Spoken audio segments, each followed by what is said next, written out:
about 6 to go, and I just see our kids continue to work. I mean, they've got an impressive work ethic, I think, right now, and they're working hard, and they just keep pushing through it.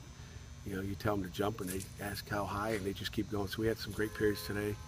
Had a third and short period where our offense executed pretty good with the ones, and with the twos they didn't. So it was just a back and forth. But again, they're working their tails off, and it's a great work in progress right now. The two guys they put on billboards are James and Tyler, you know, for what they've done in the past. What have you seen out of each of those guys, you know, this spring? But James is, you know, obviously a big-time tailback, and we try to make sure we don't hit him too many times because there's only so many hits in a tailback. And then, you know, Tyler Boyd is an unbelievable receiver. I try to quick whistle when he catches the ball. I'm like blowing it real quick so no one hits him too much either. A little different than a tailback, but both have been impressive. You know, again, I'd say in the passing game, really, Tyler's been even more impressive at this point. I mean, he's just making some unbelievable catches and runs and making people miss. He's been really, really good. He might be the best receiver I've seen. How are guys like Avante and Lafayette responding to the challenge of having to work against him every day? You know what? To be able to play against, you know, one of the best receivers in the country, they're both doing a great job. You know, Maddox is doing a better job than Pitts is right now, but Pitts will get there. Pitts got to probably lose maybe 5-7 pounds just to, you know, continue to go. But he's good for 2 plays, and today went with a 12-play series, fast tempo, no huddle, just trying to gas him because we're going to see that during the year. So we're trying to work a ton of different situations that we may see. So the offense ran some no huddle at him today, and you know, just try to gas him. They actually ran it the other day too, and Lafayette was good for a couple plays, and then all of a sudden he needed to come out. So we got to work that substitution. That's, you know, a situation that you got to know how many plays can, you know, Johnny go as opposed to Tom. So KK's been sort of, yeah, I know, in and out the last couple of days. How do you feel like you've sort of developed some depth along the defensive line, particularly on the inside there? You know, on the inside, I feel really good right now. You know, KK's, you know, obviously back playing and had a little tweaking, but he's been good. I think we got 4 guys that can play in there, maybe 5, that I've been impressed with. Has Tyreek shown you anything these last couple of practices? Tyreek has showed something for 9 practices, really. This guy's lost 17, 20 pounds, I think.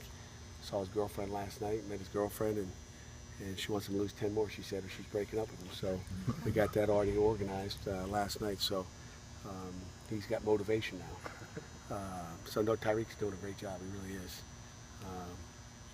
He could be a special player for us. What do you want Tyreek to be at his playing weight? You know, I hate to say you know, a playing weight. We just want him to drop down. I mean, he can play like he is now, but you know, I think he's about I think he's about 340 right now, maybe 37.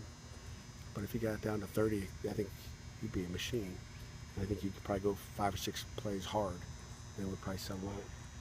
Some of those nose tackles in the NFL, they play 2 plays and they get them off. They drag them off the field. You talk about knowledge a lot. Where do you feel this team is in learning? You know, on a scale of 1 to 10, I think our offense, again, they got a different concepts. I'd say our offense is probably at a 7, and defense probably a 7 as well. I'd say that's about where we are, and we may finish up spring ball at a 7 out of 10.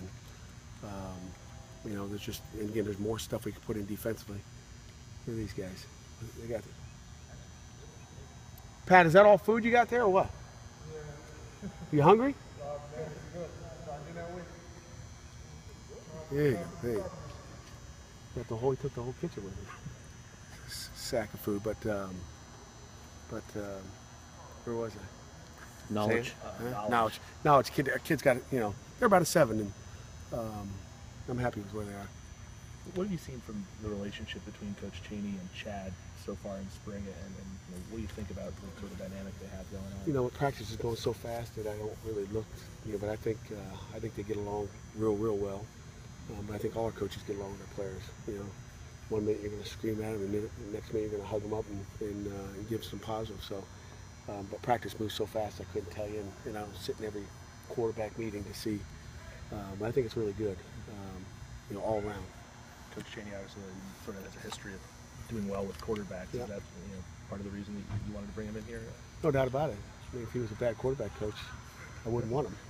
But no, you know, Coach Chaney's a special guy, and he's just a fun guy to be around. If you guys sat in the office with him for 3 days in a row, you'd be like, wow, I'd want to play for him. It's just the way it is, and he's just a fun guy to be around. I couldn't imagine any quarterback night enjoy being around him. How's your offensive line coming along? Coach Peterson's doing a heck of a job. You know, they're up and down just like offensive or defensive put a new blitz in, and all of a sudden their O-line doesn't look so good. And Coach Peterson coaches them up. All of a sudden he looks like a good coach again. So you're only as good as your players block and tackle and catch. But he's doing a great job. You mentioned about the quarterback meetings. I'm just kind of curious as a head coach. I mean, do you float around the position meetings, or do you tend to stay out of those? Or? You know, I've been in a couple of them, and I'll be in more later on than I am right now. But it all depends on what's going on during the day. So I'm in all the staff meetings. You know, like tonight we'll watch offensive staff tonight, and then usually in the mornings we'll watch defensive staff. So I'm giving them Good Friday off and freshen up. All right, Coach. Thank you very much.